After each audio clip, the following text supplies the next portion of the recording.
Hi, my name's Ken Benoit. I'm a certified golf course superintendent and executive director of the New York Golf Course Foundation.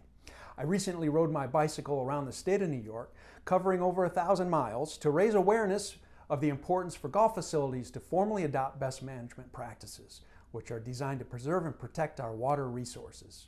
Along the way, I spoke with superintendents, university professors, and PGA professionals about the impact BMPs can have at their facility and beyond. We've also discussed specific BMPs that the superintendents have implemented at their facility. This project was made possible by funds awarded to the foundation by the New York State Turfgrass Association through the New York State's Turfgrass Environmental Stewardship Fund. In this video, we'll be talking with Certified Golf Course Superintendent Rick Holfoth. He'll discuss the importance of BMPs, and Rick is also building a brand new turf care facility, and he'll share with us some of the ways BMPs helped him through that process. Hope you enjoy the video, and don't forget to give us a thumbs up and subscribe. Thanks. So Rick, we're here talking about BMPs today. And before we get into your highlighted BMP, I want to talk a little bit in general about BMPs in the golf industry, and what value do you see BMPs bringing to the golf industry in general? Sure.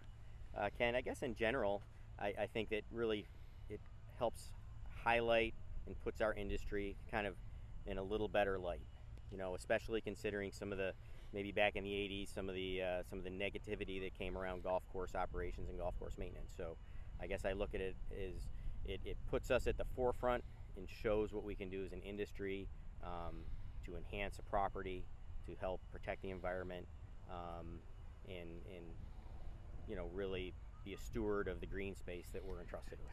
Right, so it really helps us in that communication process. Absolutely. We can go to Albany, for instance, and say, hey, look, we have voluntarily developed these guidelines with Cornell Science, to give some guidance to superintendents and set a course of sale for us, for our industry.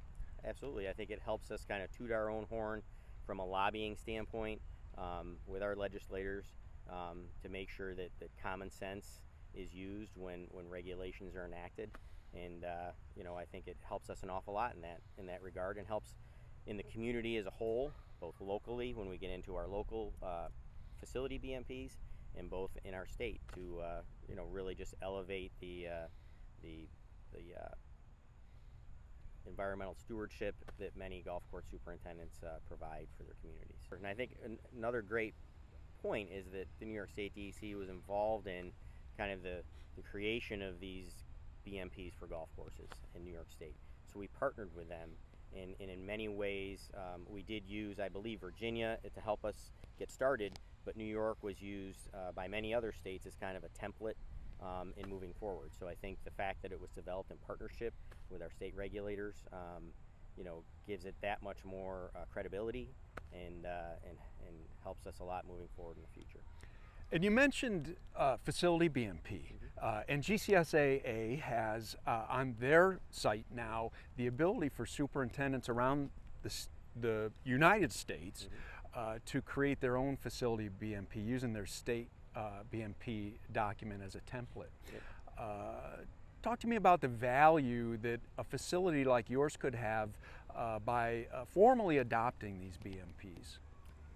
Well, boy, I think there's probably a lot of benefit to that. One would be locally with your local community, your local governmental agency, whether it's a town or a county, to show that you've kind of taken the extra step and adopted these and adapted them toward your facility. That document that comes out of that process, I think, is a great tool that you can use when you're going in to maybe consider an improvement or some adaptation of your property, or even just as a general education to your community, to your town board, to show that you know, a golf course is an asset in a community. Right, and they're committed to the environmental protection, protecting water quality, developing habitat for pollinators. I think all of those things that often are overlooked. We probably don't toot our own horn enough in those regards to show our local communities and our governmental agencies of the benefit that they have in the community. That the golf courses serve as these areas of green space, often as a wildlife corridor. I know if you take here the Country Club of Rochester and connect it with some of the schools, it connects up with Oak Hill Country Club, Irondequoit Country Club, and Nazareth College to create well over 1,000 acres of connected green space. And in an urban area like this, that's significant. I believe so. 1,000 acres. Yeah. And to show that we're a steward of that environment and that we're doing everything we can do, like you said, to protect water quality, to enhance our environment, whether it's pollinators or reduction of acreage of maintenance, any of those things that we can do and show that we're making an effort, always making an effort, and always thinking about those things is part of what we do. Right. It's really intertwined, that best management practices and under that integrated pest management are always intertwined in the decisions we make as property and stewards of this land and this piece of property. Yeah, they're guiding our decision making. Absolutely. Yeah. And I think that's something that, maybe 30 years ago wasn't a forefront in our mind. We identified a pest, we went to Cornell Recommends, we looked for a solution or control strategy for that pest, and we took action if we met thresholds. And the part of it that wasn't always in that decision-making process that I think now is at the forefront of the decision-making process is, how does this impact water quality? How does this impact our environment? How does it impact, non-target species, things like that we can, that those are all part of the decision-making processes now. Right. And I think that's important. I think that's key in us moving forward as an industry. Right. All right, so Rick, now we're going to talk a little bit about your facility BMP highlight, which is a new facility. You are, going to be considered lucky by a lot of superintendents who are working out of old buildings, and which you're currently working out of right now, but you're looking to upgrade. Tell us a little bit about that process. Sure. It's been a long road. We've been working on this golf course and grounds maintenance facility now for probably 5 years. I think, Ken, we just left there. You saw the existing facility and probably highlighted the why we're looking at a new one.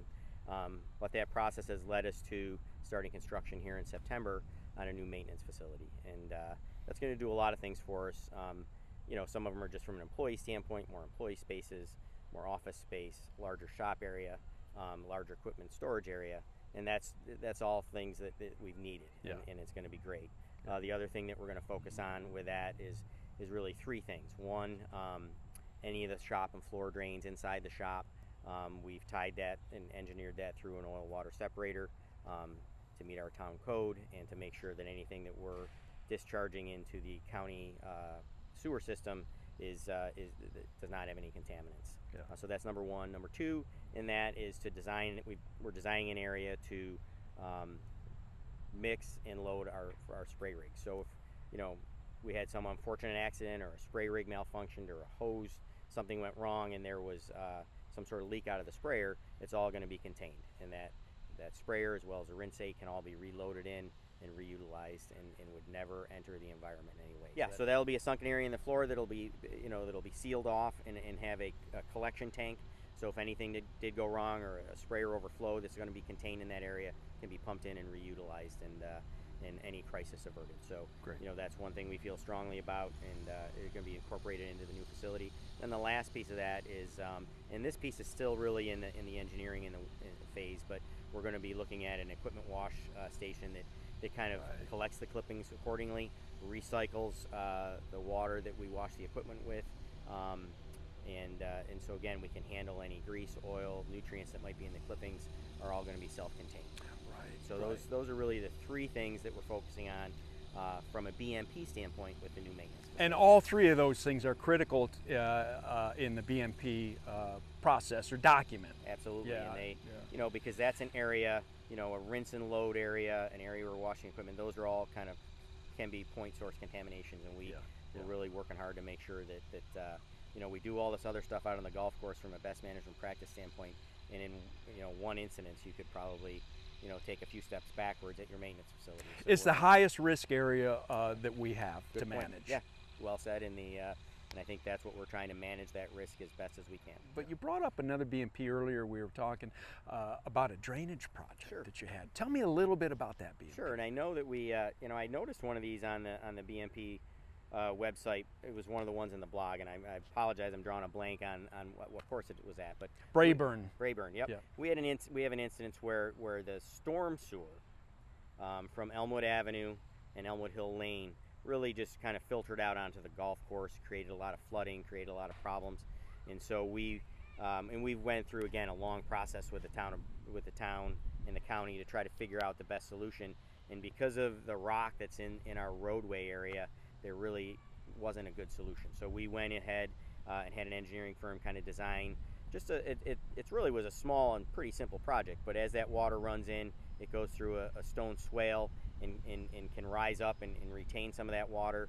If it rises to a certain point, it goes into an overflow, and then that overflow takes it to another kind of small containment area. If that rises up and overflows, it goes to yet another one, and then it ends in a potentially last one, with a whole idea that we're using the golf course to kind of mitigate that drainage problem, as well as clean the water as it's running through these turf grass systems. Yeah. And so that was one solution that was kind of something we cooperated with the town with to try to improve the playability from the golfer standpoint, but also try to solve to the best of our ability that particular problem. We had a wet July here, and it held up pretty well. I mean, some of these areas retained water for 15, 20 hours, but they did their job. So it's just another example of the golf facility using a BMP to help solve a community problem. That was a community problem. That wasn't a Country Club of Rochester problem.